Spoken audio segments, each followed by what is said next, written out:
Bonjour, bienvenue dans cette série de vidéos consacrées aux automatismes des classes de seconde et de première qui seront notamment nécessaires pour la nouvelle épreuve de baccalauréat qui aura lieu donc en fin d'année de première, quelle que soit votre spécialité, quelle que soit votre filière. On va commencer avec deux séries de vidéos sur les puissances d'exposants entiers positifs. Donc je vous propose comme format de travailler en QCM comme vous avez déjà comme vous allez avoir en fait pendant votre épreuve et donc QCM sans calculatrice, 4 questions et je vous conseille même fortement de mettre en pause sur cette diapo et ensuite nous nous retrouverons pour la correction question par question. Voici donc pour la correction de la première question, il s'agissait de trouver 3 exposants 5. Donc une puissance d'exposant positif, c'est une multiplication qui se répète. C'est une façon abrégée d'écrire une multiplication. Donc 3 exposants 5, en fait c'est une multiplication de 3 qui se répètent. Et ils vont se répéter 5 fois, d'où notre troisième ici réponse. Pour la deuxième question, on vous demandait un nombre qui n'est pas égal aux autres. Alors, on peut travailler donc avec 2 exposants 4, on va les voir un par un. 2 exposants 4, c'est donc un 2 qui se répète 4 fois en multiplication, donc 2 fois 2 fois 2 fois 2. On sait déjà que nos deux premiers vont ensemble.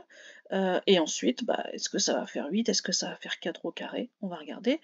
Donc 2 fois 2, 4 fois 2, 8 fois 2, 16. Donc ça ne peut pas être 8. C'est pour ça que c'est celui que j'ai coché, puisque c'était celui qui n'était pas égal aux autres. Quant à 4 au carré, on peut quand même vérifier. 4 au carré, c'est 4 fois 4, ça fait bien 16 aussi. Troisième question, 13 au carré, c'est donc 13 fois 13. Alors ça, en sortant de collège, on ne le connaît pas encore forcément par cœur, mais dès que vous aurez vu le chapitre sur les racines carrées, il sera absolument nécessaire de connaître vos carrés parfaits jusqu'à 15 au carré, donc 13 fois 13, 169. Après ici, mon but aussi est de vous donner quelques petites méthodes pour travailler sur ces QCM en particulier. On peut regarder les autres réponses et voir un petit peu les erreurs qui auraient été faites. 13 au carré, c'est 13 fois 13.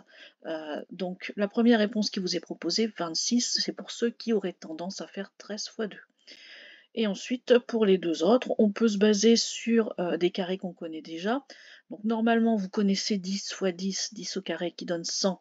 Donc 13 au carré, ça ne peut pas donner 109, c'est trop petit.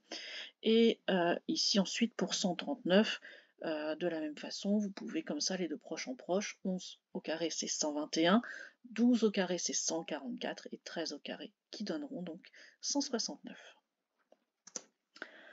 Enfin, on vous demande l'égalité qui est incorrecte. Je vous avais justement parlé des carrés parfaits. On est à 11 au carré qui donne 121, 10 au carré qui donne 100, ça c'est bon, 9 au carré qui donne 81, c'est bon aussi.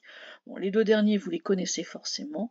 12 au carré, c'est 144. Alors si vous avez un doute entre les deux, dans ce cas-là, vous posez votre multiplication sur un petit brouillon à côté. Voilà pour cette première vidéo, j'en ai une deuxième sur le même thème avec toujours des exposants positifs.